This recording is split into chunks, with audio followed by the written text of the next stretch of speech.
சகோதரர்களே, ஜனாசாவை நீங்கள் சந்தூக்கிலே வைத்ததோடு ரூஹும் வந்துவிடும். மேல் சென்ற ரூஹ் கீழே வந்துவிடும்.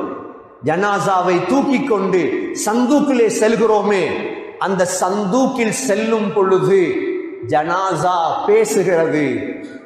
நபி ஸல்லல்லாஹு அலைஹி வஸல்லம் சொன்னார்கள், அந்த ஜனாசா பேசும் சத்தம் உங்களுக்கு கேட்குமாக இருந்தால் லஸாயக, தூக்கி செல்லக்கூடியவர்கள் அப்படியே மயங்கி விழுந்து விடுவீர்கள். ஜனாசா என்ன பேசுகிறது? நல்ல ஜனாசாவாக இருந்தால் சொல்கிறது, அவசரப்படுத்து என்னை, அவசரப்படுத்து என்னை. மோசமான ஜனாசாவாக இருந்தால் என்னை எங்கு எடுத்து செல்கிறாய்? ஏன்? அதற்கு தெரிந்து விட்டது, நான் கபருக்கு செல்ல போகிறேன், அதைவிட மோசமான இடம் எனக்கு கிடையாது. சகோதரர்களே, சந்தூக் என்பது சாதாரண